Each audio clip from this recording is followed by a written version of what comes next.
स्वर्ग में जाने का असली अधिकारी कौन होता है? इंसान कौन सा पुण्य करते हैं तो स्वर्ग जाता है? इस कहानी को सुन लिया तो कभी नर्क देखना नहीं पड़ेगा। और हाँ, इस पवित्र कथा को आधा अधूरा छोड़कर जाने की गलती मत करना, वरना पाप भी लग सकता है। और हाँ, इस वीडियो को अनादर ना करें। अगर आप श्री कृष्ण और श्री राम का भक्त है तो कमेंट में जय श्री कृष्ण जय श्री राम अवश्य लिखें। एक बार धरती लोक पर 4 व्यक्तियों की मृत्यु एक साथ हुई थी। वे चारों अलग अलग प्रदेश के अलग अलग शहर के रहने वाले थे। संयोग से उन चारों का अंत समय आ गया। एक ही समय पर यम के दूत उन चारों को लेने के लिए आए।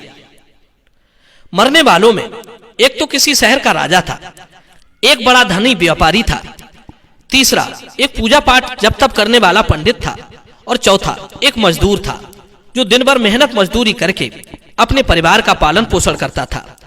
चारों की आत्मा को यमदूत लेकर धर्म की सभा में पहुंचे। चारों उनके सम्मुख खड़े होकर ये सोच रहे थे कि कौन स्वर्ग में जाएगा और कौन नरक में। धर्मराज अभी गद्दी पर विराजमान नहीं हुए थे।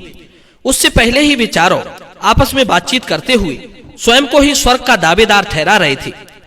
सबसे पहले राजा बोला कि देखो, मुझे तो धर्मराज पक्का ही स्वर्ग में भेजेंगे, क्योंकि मैं एक विश्वविख्यात राजा हूं। मैंने अपने शुभ कर्मों से धरती लोक पर अपना खूब नाम कमाया है। चारों तरफ लोग मेरे अच्छे कर्मों की चर्चा करते हैं।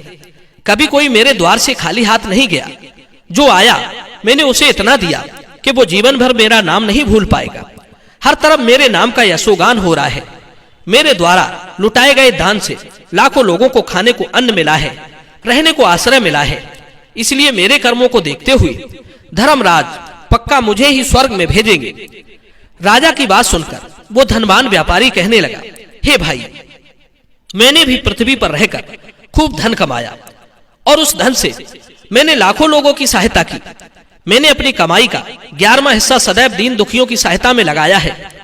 मेरे शुभ कर्म को देखते हुए धर्मराज मुझे ही स्वर्ग में भेजेंगे।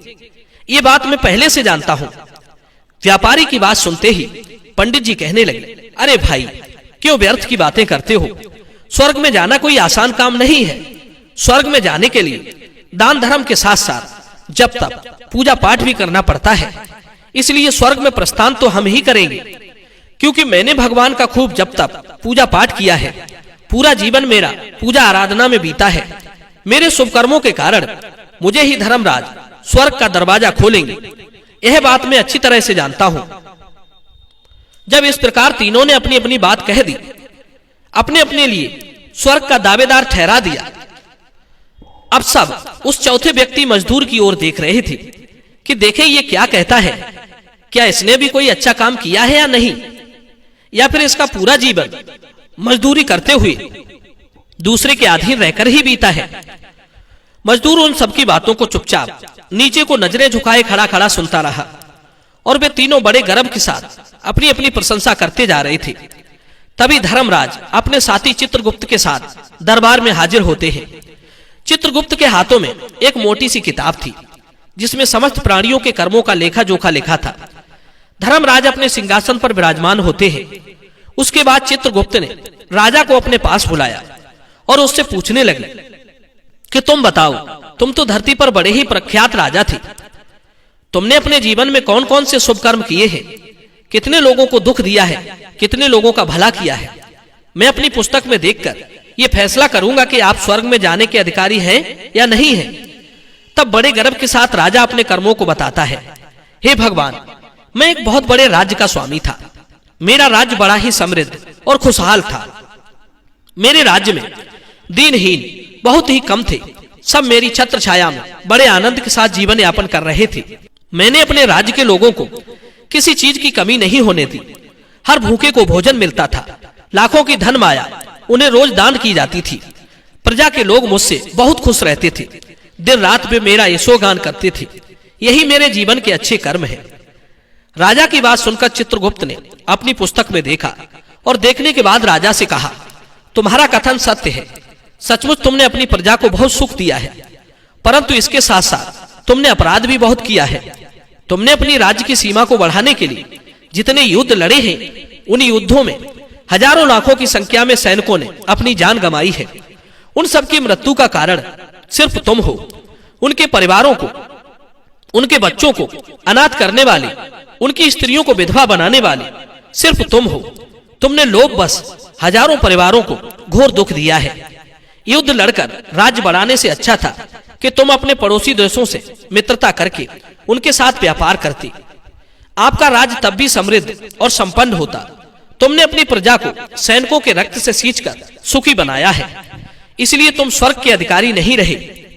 राजा चुपचाप पीछे को हट गया। इसके बाद उस व्यापारी से पूछा, आपने धरती पर कौन कौन से अच्छे कर्म किए हैं? तब व्यापारी कहता है, हे भगवान, मैंने धरती पर जितना धन कमाया उसका 11वां भाग अच्छे कामों में लगाया है। लाखों लोगों को भोजन खिलाया है, कई आश्रमों को दान दिया है, कई बेघर लोगों को अपने धन से घर बनवाया है, कई शहरों में मंदिरों का निर्माण कराया है, जगह जगह मुसाफिरों को ठहरने के लिए धर्मशालाएं बनवाई हैं, पानी के प्याऊ लगवाए हैं, प्रत्येक तीर्थों में भंडारे करवाए हैं। यही मेरे अच्छे कर्म हैं। व्यापारी की बात सुनने के बाद चित्रगुप्त ने अपनी पुस्तक खोली, जिसमें उसके जीवन के सारे अच्छे बुरे कर्म लिखे थे। चित्रगुप्त ने बताया कि देखो, तुम जो कहते हो वो सत्य है। तुमने धरती पर खूब दान धर्म किया है, पर तुम्हारा पाप ये है कि तुमने धरती पर जो दान धर्म किया है वो तुमने उस पैसे से किया है जिसको कमाने के लिए तुमने बहुत झूठ बोला है, बहुत ठगी की है, कई चीजों में मिलावट करके बेचा है, नकली चीजों को असली के दामों में बेचा है, कितने व्यापारियों को रास्ते से हटाया है। तुम्हारे इन कर्मों से न जाने कितने लोग बीमार होकर मर गए, कितनों ने आत्महत्या कर ली, कितनों की मेहनत का पैसा तुम्हारे पास आ गया। उन सब लोगों की बद्दुआएं तुम्हारे साथ हैं। तुमने जो कुछ भी अच्छा काम किया है वो बुरे कर्म करके ही किया है, इसलिए तुम्हारे पास तुम्हारा कोई शुभ कर्म नहीं है। तुम स्वर्ग में जाने के अधिकारी नहीं हो। चित्रगुप्त की बात सुनकर व्यापारी भी उदास होकर पीछे हट गया। उसके बाद पंडित जी को बुलाया और पूछने लगे, तुमने अपने जीवन में कौन से अच्छे कर्म किए हैं? तब पंडित जी कहते हैं, हे भगवान, मेरा पुण्य ये है कि मैंने हजारों लोगों को ज्ञान दिया है, हजारों यज्ञों के अनुष्ठानों को संपन्न कराया है, हजारों के घरों में पूजा पाठ कराई है, दिन रात मैंने ईश्वर का जप किया है, हजारों कन्याओं का विवाह कराया है, लाखों पिंडदान श्राद्ध कर्म कराए हैं, अज्ञानियों को मार्ग सुझाया है। इससे ज्यादा शुभ कर्म और क्या हो सकते हैं? तब चित्रगुप्त अपनी पुस्तक में देखकर बताते हैं, हे पंडित जी महाराज, आपका कहना सर्वथा सत्य है। आपने वास्तव में हजारों लोगों को ज्ञान दिया है, लेकिन उस ज्ञान पर स्वयं कभी अमल नहीं किया। आपने सैकड़ों यज्ञ पूजा पाठ अनुष्ठान कराए, पर उनमें निस्वार्थ भाव से किया गया कोई कर्म नहीं था। इसलिए तुम स्वर्ग में जाने के अधिकारी नहीं हो। अब तो उदास होते हुए पंडित जी भी पीछे हट गए। अब बचा केवल मजदूर। मजदूर ये देखकर बड़ा हैरान था कि अब तक वो जिनको इतना महान समझ रहा था वे कोई भी स्वर्ग में जाने के अधिकारी नहीं रहे, तो मैं कैसे स्वर्ग में जा सकूंगा? मुझे तो स्वर्ग की कल्पना भी नहीं करनी चाहिए, क्योंकि मैं तो कभी पूजा पाठ जब तब यज्ञदान करने के लायक ही नहीं था, तो शुभ कर्म कहां से करता? मैं तो मेहनत मजदूरी करके सारे जीवन अपने परिवार को पालता रहा, शुभ कर्म कहां से करता? मजदूर ये सब सोच ही रहा था। इतने में चित्रगुप्त ने उससे भी आवाज लगाई और उससे पूछा, हे मजदूर भाई, और उससे भी पूछा तो मजदूर पहले ही कहने लगा, भगवान, मैंने धरती पर एक गरीब घर में जन्म लिया। यज्ञ दान हवन पूजा पाठ करने के मैं लायक नहीं था। मैं शुभ कर्म कहां से करता?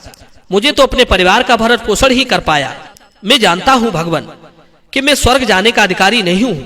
मैंने धरती पर भी नरक भोगा है और यहां भी भोगूंगा, पर मेरी एक हार्दिक इच्छा है, मैं स्वर्ग में तो जा नहीं पाऊंगा। मैं एक बार स्वर्ग को अपनी आंखों से झांक कर देखना चाहता हूं। इससे अधिक मेरी कोई इच्छा नहीं है, क्योंकि मैंने ऐसा कोई काम नहीं किया जो कुछ देर के लिए ही स्वर्ग में पहुंच पाता। गरीबी में पला बड़ा, काम के बाद लोगों की सेवा के लिए मेरे पास समय नहीं रहता। बचा हुआ समय मैं अपने बूढ़े माँ बाप की सेवा में लगा देता था। उनके लिए औषधि पीसता था, उन्हें खिलाता पिलाता था, उनके वस्त्र बदलता था, उन्हें नहलाता धुलाता था। यही मेरी दिनचर्या थी। मुझे तो मंदिर जाने का भी समय नहीं मिल पाया।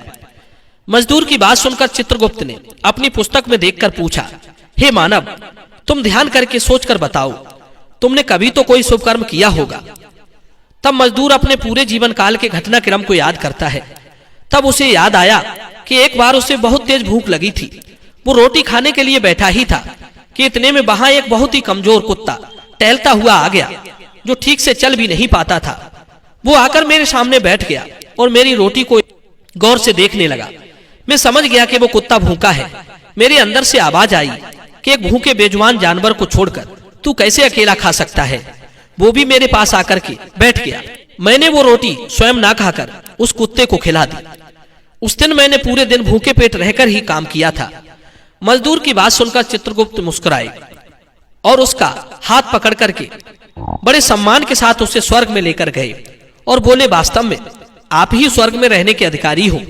आपका वो त्याग और उस मूक पशु पर दया दिखाना ही सबसे बड़ा शुभ कर्म है। मनुष्य जो भी काम निस्वार्थ भाव से करता है, वास्तविक उसका ही उसे सबसे बड़ा पुण्य मिलता है। निस्वार्थ भाव से किया गया जन कल्याण के लिए काम आपके सैकड़ों पापों को नष्ट कर देता है। लोभ, लालच, मोह और स्वार्थ के वशीभूत होकर किया गया शुभ कर्म भी फलदायी नहीं होता। इसीलिए ध्यान रहे, जीवन में अच्छे कर्म अच्छी भावना के साथ करना चाहिए। ऐसा नहीं होना चाहिए कि आपने किसी से धन छीनकर या चुराकर कमा लिया और बाद में उसी धन को शुभ कर्मों में लगा दिया। वो धन आपको कभी नरक में जाने से नहीं बचा सकता। दोस्तों, मैं उम्मीद करता हूं ये कहानी जरूर पसंद आई होगी। तो चलिए वीडियो को लाइक कीजिए और चैनल को सब्सक्राइब कीजिए। मिलते हैं आपसे अगली वीडियो में एक और चर्चा के साथ। आप सभी का बहुत बहुत धन्यवाद। जय श्री कृष्णा।